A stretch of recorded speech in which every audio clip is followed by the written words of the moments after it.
Hey everyone, Peter Zeihan here, coming to you from the road in Colorado. Yesterday, I gave you a quick talk about what I saw as the greatest national security threat to the United States for the next foreseeable future. I'd like to do the same thing now for economic security. And in a word, it's processing. Before I explain what I mean by that, let's go back a little bit. The whole idea of globalization is that any product can go anywhere, take advantage of whoever can produce that product the lowest cost and the highest quality, or at least that's the theory. In practice, as soon as countries realize they can reach into any economic space, they take steps to benefit themselves. Maybe they put in trade restrictions, or in the case of processing, maybe they subsidize. So different countries around the world have thrown a lot of money at making sure that certain industries are headquartered or at least heavily emphasized in their own places. So Taiwan, Korea, Japan, they do this heavily with semiconductors to the tune of hundreds of billions of dollars of subsidies. The Russians use a lot of the detritus from the Soviet system, which used to supply an empire, which now only supplies them, and they're pretty economically backwards, so they use all the extra stuff to produce things for export. Or in the case of the Chinese, in order to ensure mass development and mass employment, they throw basically bottomless supplies of capital at industries. Really anything that they think that technologically they can handle, they want to be able to produce, and if they can, corner the market.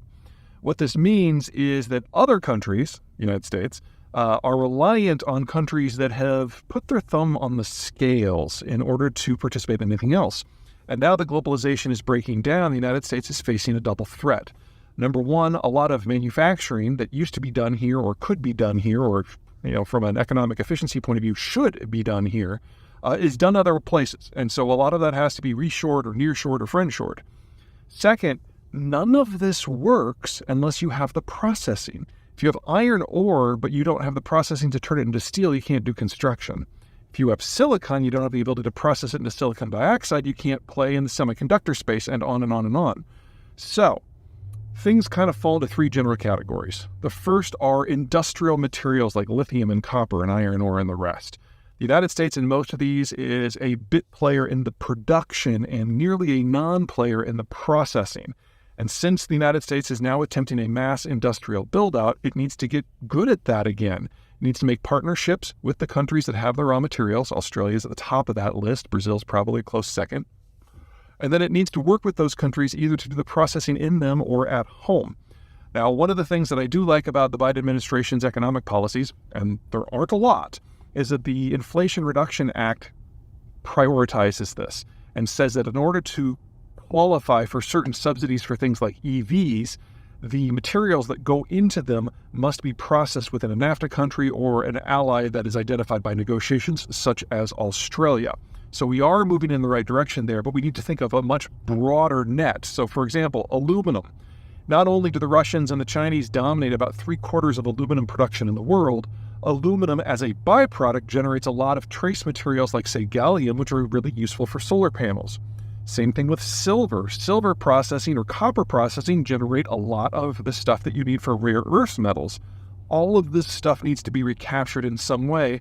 Otherwise, the industrial rebuilding that the United States is attempting really isn't going to go anywhere, because if you don't have the materials to do it in the first place, it's going to be kind of a pointless endeavor simply to build up what you would need to make them every single day.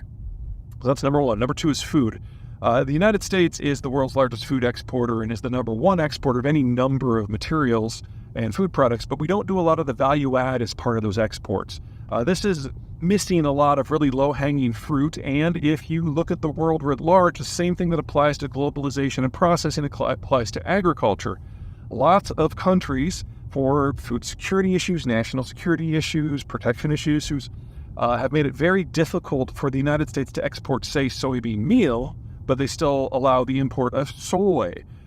By expanding the footprint in American agro industry so that we do more of the processing here, not only do we get a higher value-added product, but as global fertilizer markets around the world get problematic, a lot of major food producers are simply going to vanish, because most food production outside of certain areas that have been producing it for centuries can only do so with massive applications of fertilizer. Again, China is the case in point. They use about 5 times as much nitrogen fertilizer as the global average.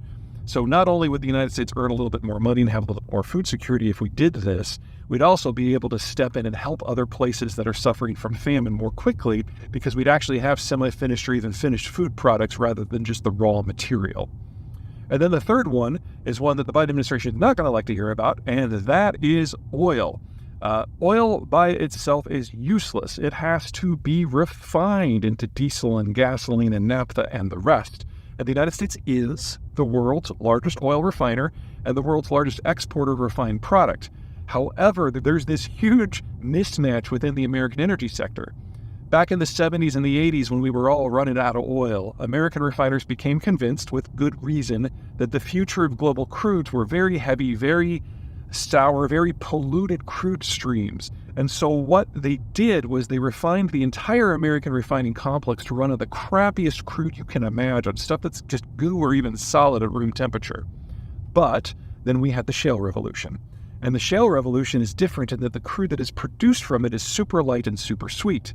So right now, American refiners prefer to import the heavy crap stuff from the wider world, leaving the light sweet stuff we produce ourselves available for export. So the smart play here would be to retool or even better expand the American refining complex in order to process not just the crappiest stuff in the world, but also the stuff that we produce ourselves, so we are less dependent upon the inflows and the outflows of exports and imports in order to keep our refining complex alive and keep fuel in the tanks. And for those of you who are super ultra mega greens who are convinced that the internal combustion engine is not the wave of the future, that's fine.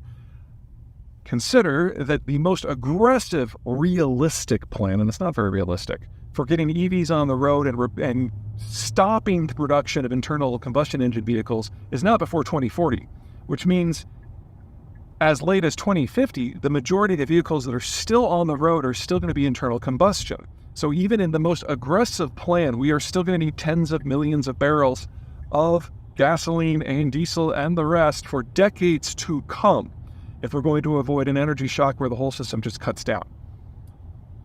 All right. Is that everything? Yeah, I think that's everything. So processing, lots of processing. Oh yeah, and even if you don't buy into the green transition or even climate change, we still need to do this because without the Chinese or the Germans and everyone else in global manufacturing, North America has to at least double the size of its entire industrial plant.